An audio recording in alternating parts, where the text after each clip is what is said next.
जय हिंद दोस्तों, welcome to our classes. कैसे हम सभी? आई होप आप लोग अच्छे होंगे और पढ़ाई आपकी बेहतर ढंग से चल रही होगी। तो आइए स्टार्ट करते हैं नरेशन 0.1 का डे नंबर सेकंड। ऑलरेडी मैंने डे नंबर 1 को डिस्कस कर दिया है, जिसमें हमने डिस्कस किया है दोस्तों नरेशन की डेफिनेशन, नरेशन की काइंड्स और कितने प्रकार के वाक्यों का नरेशन बनाया जाता है। तो यदि आपने उन वीडियोस को नहीं देखा है, उस वीडियो को आपने नहीं देखा है तो लिंक डिस्क्रिप्शन बॉक्स में गिवन है, वहां से जाकर उसको जरूर वॉच करिए। आज हम लोग डिस्कस करने वाले हैं काइंड्स ऑफ डायरेक्ट स्पीच, अर्थात डायरेक्ट स्पीच के कितने भाग होते हैं। आज इसको हम लोग डिटेल में देखने का प्रयास करेंगे और बिल्कुल डिस्कस करेंगे, तो वीडियो में अंत तक जरूर बने रहिएगा। और हाँ, एक बात मैं और आपसे कहना चाहूंगा अभी कि सेशन को अधिक से अधिक शेयर कर दीजिए, ताकि अधिक से अधिक लोग, अधिक से अधिक स्टूडेंट जिनको इसकी नीड है, हम लोगों के साथ जुड़ सकें। तो आइए बिल्कुल देर नहीं करते वीडियो को हम लोग स्टार्ट करते हैं। देखिएगा, जैसा कि मैंने कल आपको बताया था कि जो नरेशन होता है उसके टू काइंड्स होते हैं, डायरेक्ट स्पीच और इनडायरेक्ट स्पीच, जिसमें ये भी बताया गया था कि जब स्पीकर, वक्ता अपनी बात को अपने तरीके से कहता है और वक्ता अपनी बात को अपने तरीके से नहीं कहता है, तो जिस वाक्य में जो कोई वाक्य लिखा गया और उसमें वक्ता किसी भी सेंटेंस को अपने तरीके से ना बोल करके किसी और के तरीके से बोलता है, अर्थात उसमें कोई परिवर्तन नहीं करता है, तो वो आपका डायरेक्ट स्पीच होता है। और जिसमें स्पीकर किसी बात को दूसरे के तरीके से ना बोल करके अपने तरीके से बोलता है, तो वो इनडायरेक्ट स्पीच कहलाता है। तो आज हम लोग देखेंगे काइंड्स ऑफ डायरेक्ट स्पीच। ध्यान से देखिएगा, kinds of direct speech, kinds of direct speech. Okay, तो आपको मैं बताना चाहता हूं, ध्यान से देखिएगा, जब भी कोई डायरेक्ट स्पीच लिखी जाती है तो कुछ इस तरह से उसका शेप होता है। ठीक है, तो ये टू पार्ट्स आपको दिख रहे हैं। तो ये पूरा का पूरा, जैसे हम इसको यहां से यहां तक ऐसे करें, तो ये पूरा का पूरा जो पार्ट है ना, ये पूरा पार्ट आपका डायरेक्ट स्पीच का है।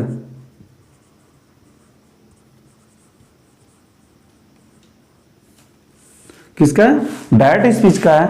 और इसमें टू पार्ट्स, मतलब इस डायरेक्ट स्पीच को टू पार्ट्स में कन्वर्ट किया गया है। ठीक है, तो जो पहला पार्ट है इसे हम कहेंगे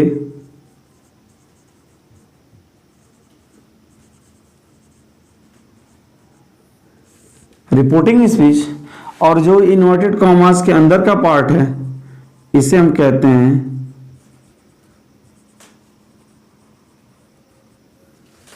रिपोर्टेड स्पीच। ध्यान से चीजों को देखिएगा कि जैसे आपने कोई एक डायरेक्ट स्पीच लिखी, तो कहीं ना कहीं दिमाग में ये होगा कि उस सेंटेंस को हम डायरेक्ट स्पीच कैसे कहेंगे। तो पहली बात ध्यान रखिएगा कि यदि वो डायरेक्ट स्पीच होगा तो उसमें दो क्लासेस जरूर होंगे। एक क्लास इन्वर्टेड कॉमास के बाहर होगा, एक क्लास इन्वर्टेड कॉमास के अंदर होगा। जैसा कि आप देख सकते हैं कि एक क्लास को यहां पे इन्वर्टेड कॉमास के बाहर रखा गया है और एक क्लास को इन्वर्टेड कॉमा के अंदर रखा गया है। तो जो क्लास इन्वर्टेड कॉमास के बाहर है, ध्यान से देखिए, ध्यान से देखिए, जो क्लास इन्वर्टेड कॉमास के बाहर है उसका नाम क्या है? Reporting speech. और जो क्लास इन्वर्टेड कॉमास के अंदर है उसका नाम क्या है? Reported speech. ओके, फिर से मैं रिपीट कर रहा हूं, जो क्लास इन्वर्टेड कॉमास के बाहर है उसका नाम रिपोर्टिंग स्पीच, और जो क्लास इन्वर्टेड कॉमास के अंदर है वो क्या है? Reported speech. ठीक है, तो अब क्वेश्चन ये उठता है कि अब तो हमने देख लिया कि डायरेक्ट स्पीच को दो भाग में कन्वर्ट किया गया है। पहला भाग है रिपोर्टिंग स्पीच का और दूसरा भाग है रिपोर्टेड स्पीच का। तो अब हमें जानकारी ये लेनी है कि रिपोर्टिंग स्पीच किसे कहते हैं और रिपोर्टेड स्पीच किसे कहते हैं। तो ध्यान से देखिएगा, देखिए एक सेंटेंस में इसी पे लिख रहा हूं,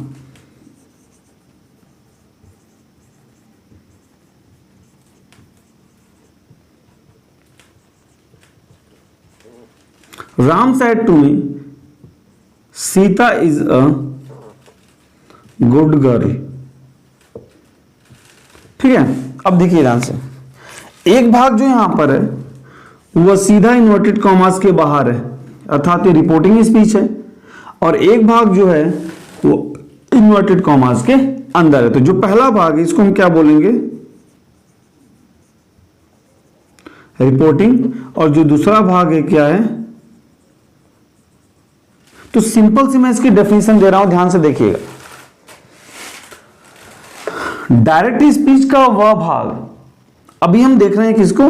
रिपोर्टिंग स्पीच को। किसको देख रहे हैं? रिपोर्टिंग स्पीच को। रिपोर्टिंग स्पीच हम किसे कहते हैं, ठीक है ना।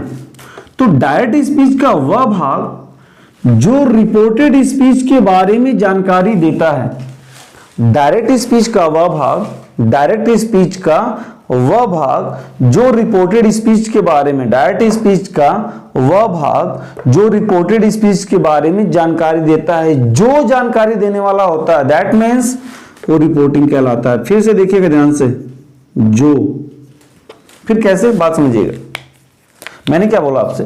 पहले मैंने आपसे कहा कि ये पूरा A to V क्या है? डायरेक्ट स्पीच है, जिसको दो भाग में डिवाइड किया गया, एक रिपोर्टिंग और दूसरा रिपोर्टेड। अब हमें डेफिनेशन देखनी है किसकी?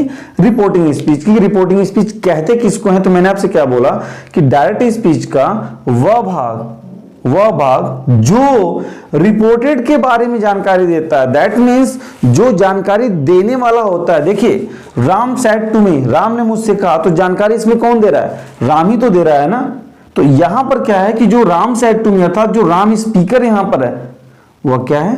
जो शब्द है, अर्थात जिसको रिपोर्टिंग में लिखा गया है, और यही जो क्लास है, यही जो वाक्य आप कह लें, इस जानकारी को देने वाला आता है। जो जानकारी देने वाला होता है, बात समझिए, जो जानकारी देने वाला होता है वही रिपोर्टिंग होता है। तो यहां पे जानकारी कौन पार्ट दे रहा है? रिपोर्टिंग दे रहा है। Okay, Ram said to me वाला जो पार्ट हो, जानकारी देने वाला है, इसलिए इसको हम क्या बोलेंगे? रिपोर्टिंग कहेंगे। दैट मीन्स ऐसे समझ लीजिए कि वाक्य, डायरेक्ट स्पीच बोलना पड़ेगा। डायरेक्ट स्पीच का वह भाग जो रिपोर्टेड के बारे में जानकारी देता है, उसे रिपोर्टिंग स्पीच कहा जाता है। एक बात और इसके लिए है कि रिपोर्टिंग स्पीच को हमेशा इन्वर्टेड कॉमास के बाहर लिखा जाता है। रिपोर्टिंग स्पीच को हमेशा इन्वर्टेड कॉमास के बाहर लिखा जाता है। बात क्लियर हो गई?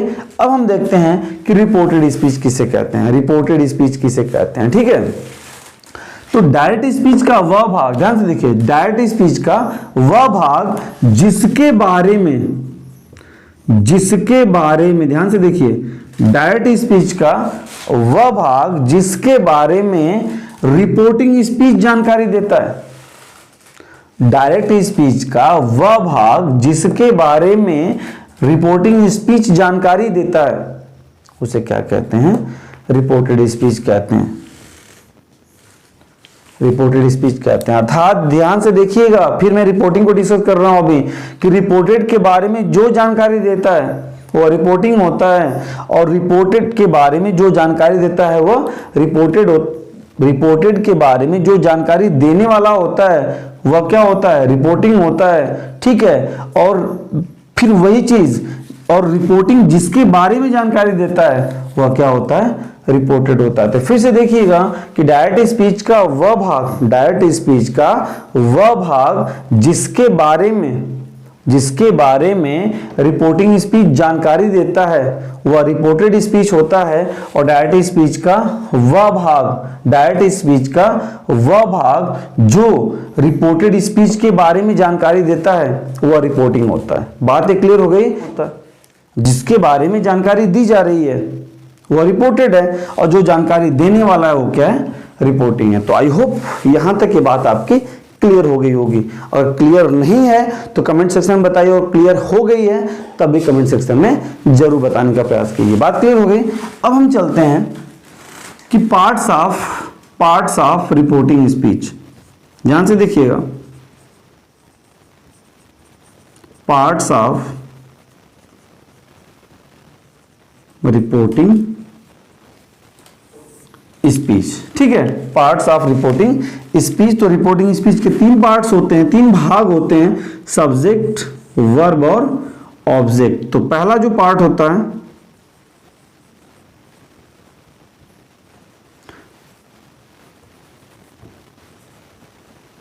रिपोर्टिंग सब्जेक्ट, जो दूसरा पार्ट होता है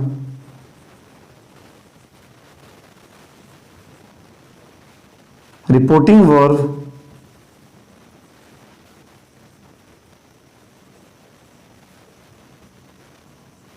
और तीसरा पार्ट होता है reporting object. Reporting subject, reporting verb, reporting object. Clear हुई बात? अब इसी तरह से हम देख लें कि रिपोर्टेड स्पीच के भी पार्ट्स होते हैं। यहां पर भी हम इसको बोल सकते हैं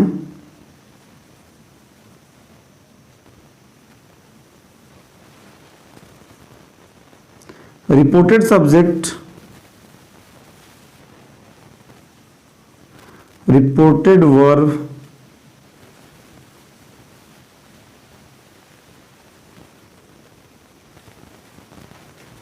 रिपोर्टेड ऑब्जेक्ट। क्लियर हुई बात? अर्थात ये आपने देख लिया कि डायरेक्ट स्पीच के कितने भाग होते हैं और उसमें भी जो दो भाग रिपोर्टिंग स्पीच और रिपोर्टेड स्पीच हैं उसके भी कितने कितने भाग होते हैं। आप देख सकते हैं यहां पर कि ये भी चीज है, ये सब्जेक्ट हो गया, ये वर्ब हो गया, ठीक है, और ये अदर वर्ड में हम इसको काउंट कर सकते हैं, ऑब्जेक्ट बोल भी सकते हैं और ये चीजें अदर वर्ड में भी आ सकती हैं। बेसिकली हमें पार्ट्स रिपोर्टिंग के ही देखने हैं। अब ऐसे इसको समझ लीजिएगा, थोड़ा सा भी कंफ्यूजन तो मैं फिर से रिवाइंड कर रहा हूं कि जो जानकारी देने वाला होता है वह रिपोर्टिंग है और जिसके बारे में जानकारी दी जाती है वह रिपोर्टेड है। जो जानकारी देने वाला है वह रिपोर्टिंग है और जिसके बारे में जानकारी दी जाती है वह क्या है, रिपोर्टेड है। तो आई होप यहां तक क्लियर हो गया होगा, और क्लियर है दोस्तों तो कमेंट सेक्शन में जरूर बताने का प्रयास करिएगा कि ये वीडियो आपको कैसी लगी, और वीडियो पसंद आई है तो वीडियो को जरूर लाइक करिए, चैनल पर नए तो सब्सक्राइब करिए, बेल आइकन प्रेस करिए और अधिक से अधिक अपने दोस्तों को भी शेयर करने का प्रयास करते हैं। मिलते हैं नेक्स्ट वीडियो में, अपना ध्यान रखिए, अच्छे से पढ़ते रहिए। जय हिंद, वंदे मातरम।